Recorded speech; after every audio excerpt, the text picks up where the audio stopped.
Arjun came into the room, water dripping from his body. He removed his shirt and changed his pants after wiping his wet body. His towel was too wet to dry his hair, so he came out to get another towel from the room next to Kavya's at the end of the passage where all the spares were kept. Kavya stood pressing her back against the wall behind her. She closed her eyes tightly as a strange fear gripped her heart. The thudding of her heart sounded louder than the sound of the heavy rain outside. What was it that just happened? Why was her heart beating faster? She knew that the reason was the sight of Mr. Arjun Singhania. But why did that affect her so much? She was breathing heavily. She wanted to put an end to all these thoughts. Kavya, this is just because you saw the great Arjun Singhania for the first time in person. That's all, nothing else, she told herself. She opened her eyes, murmuring, "Relax, just relax." As she drank some water and sat down on the bed, she realized she had to call Baba. She looked around for her phone and then remembered that she had left her phone in the drawing room.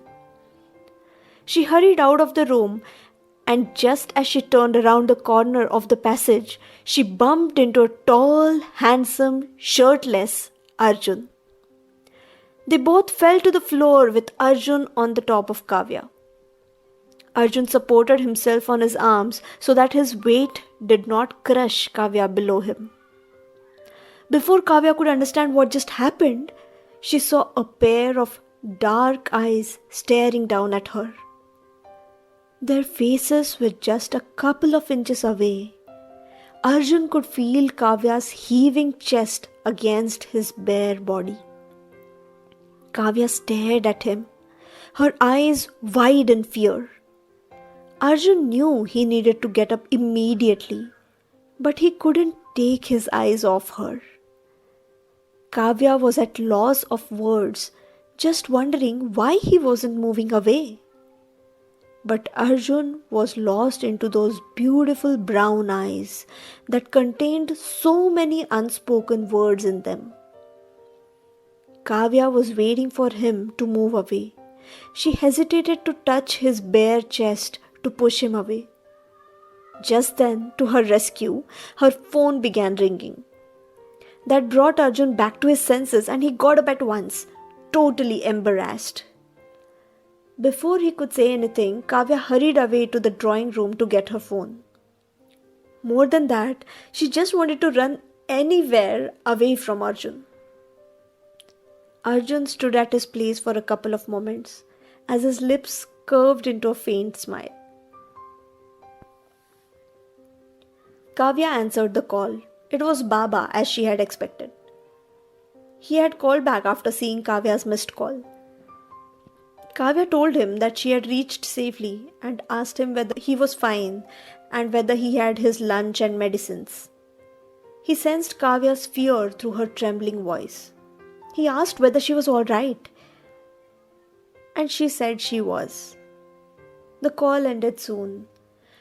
Kavya was about to go to her room when Kaveri Mausi called her and told her to come for lunch. Kavya quickly went into the kitchen to help Kaveri Mausi bring the food to the dining table and arrange dishes and other things on the table. Kaveri Mausi was glad to receive the help. After everything was ready, Kaveri Mausi went to call Arjun for lunch.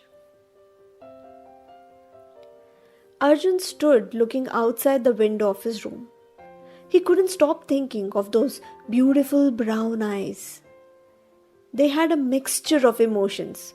There was sadness, there was fear, there was pain. Why? Was she really in pain? Was it because he was lying over her when they fell down? No. It was the pain of a deep wound, something she kept to herself, something that she had buried deep inside her heart. Those eyes had something hidden in them, a mystery. Arjun looked at the rain outside and he remembered seeing the girl from his balcony. Kavya, he whispered. He remembered those words of her. ये भाग्य के वही काले बादल हैं जो सृष्टि को खुशियों की बरसात दे गए, लेकिन मेरी जिंदगी में ये बादल ऐसे छाए कि कभी न ढलने वाली रात दे गए. These are those clouds of fortune that have given rains of happiness to the nature. But the same clouds brought with them those never-ending dark nights in my life. Why did she say that? Arjun was sure that something bad had happened with her in the past and that she had not yet come out of it. Kaveri Mausi came to his room to call Arjun for lunch. Arjun went with her to the dining room. Everyone sat around the table. Kavya made sure she sat away from Arjun. Ramu Kaka too joined them. Kaveri Mausi always insisted everyone to have meals together, be it the famous writer or his servant. For her, everyone was equal, and Arjun too agreed, except for the interns. But today, he didn't have any objection to have Kavya with them. Kaveri Mausi didn't fail to notice that. She smiled inwardly. Arjun was frequently looking at Kavya as she stared down at her feet. Both didn't say a word. Assuming that they were seeing each other for the first time, Kaveri Mausi introduced Kavya to Arjun. "Hi," said Arjun with a smile, but Kavya remained silent, giving him a little nod without really looking at him. Kaveri Mausi was very surprised to see Arjun greet his intern with a smile. That was unbelievable for her. Arjun was shameful that he didn't get up immediately when he fell on Kavya. He feared that it may have created a bad impression of his on her. He just wanted to make things clear that the fall wasn't intentional. Kaveri Mausi told everyone to begin eating. Everyone was silently eating. Only the sounds of munching and clatter of plates and spoons were audible. The silence, especially silence of Kavya, was disturbing Arjun. He couldn't refrain from speaking. "Kaveri Mausi," he said, "I would like to share with you a couple of lines I just came up with a few minutes ago." Everyone looked at him, waiting to hear. Kavya too was curious to know what he was about to say. Arjun glanced at Kavya as he said these lines. "कब तक काले बादल ढक पाएंगे सूरज को? कब तक काले बादल ढक पाएंगे सूरज को, चाहे वो चारों तरफ से हो बादलों से घिरा। चाहे रात कितनी ही लंबी क्यों ना लगे, हर रात जरूर ढलती है देकर नया सफेरा." Meaning, no matter how the clouds surround the sun, they can never block the sun for long. However long the night may seem, after every night there comes dawn.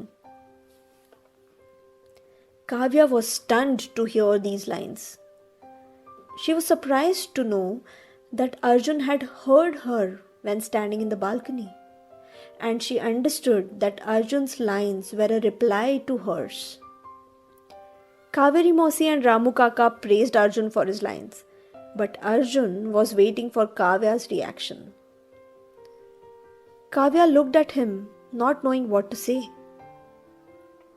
She was surprised that he understood the pain behind those lines. Her eyes watered, but she composed herself. Arjun was waiting for her to say something,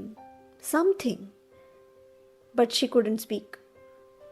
Though Kavya was silent, Arjun could make out her thoughts through her eyes. He had a faint smile on his lips as he looked at her to say that everything will be fine. After the lunch, Kavya and Ramu Kaka helped Kaveri Mausi to clean the table and the kitchen. Arjun was waiting for Kavya to walk past his room so that he could talk to her. As Kavya was going to her room, Arjun called out to her. She stopped, clutching her mobile tightly in her hand in nervousness. Kavya, if you are upset about whatever happened before lunch, I am really sorry. I didn't mean to do that. I swear I didn't fall over you intentionally. Something inside her told Kavya to believe in him. She turned to face him, still looking down at the floor. I'm not upset anymore, sir, she said. Arjun felt better. Thank you. He paused for a moment and said, and one more thing. I'm working on a new book. I will brief you about it tomorrow, and then your work begins. Kavya nodded. Arjun was about to go into his room when Kavya called out to him. Sir, she said, I have read all your books so far, and I love your writing. The only thing I don't like about your stories is that you have ended all of your stories on a sad note. Why always sad? Does every story have to end that way? Kavya's voice was wet. Her eyes welled up. Sir, if you're planning your next story too with a sad end, I'm sorry, but I will not work on it with you, she said in a determined tone. What the? Arjun was shocked and angry. How dare you say that? He yelled. Don't forget you are just an intern. You work for me. Who are you to tell me what and how to write? He was fuming in anger. Kavya couldn't believe he was saying that. He looked at her in anger and said, Tomorrow morning I want you out of here. Saying so, Arjun went into his room and locked the door. Kavya stood shocked at her place. Listening to Arjun's loud voice, Kaveri Mausi reached there. She looked at Kavya, who was standing there with tears in her eyes. Staring at the closed door of Arjun's room, Kaveri Mausi got an idea of what must have happened. She approached Kavya to talk to her, but Kavya ran into her room and locked herself in. Kaveri Mausi felt bad for poor Kavya. Kavya sat on her bed, embracing herself. Arjun's words had hurt her. Those words were reverberating through her mind. How dare you say that? Don't forget you are just an intern. You work for me. Who are you to tell me what and how to write? Kavya's eyes watered. She tried to compose herself. She tried not to cry, but she couldn't help thinking about Arjun's words. Tomorrow morning, I want you out of here. Now Kavya couldn't stop herself from crying. How can you be so rude? Kavya said as she wept. Why is the world so cruel to me? Why? She cried as tears streamed down her cheeks. Why? She whispered. She was all alone in the room, no one to listen to her cries, no one to console her, no one to share her sorrow, her pain. I hate this world, she cried, and I hate you, Mr. Arjun Singhania. I just hate you.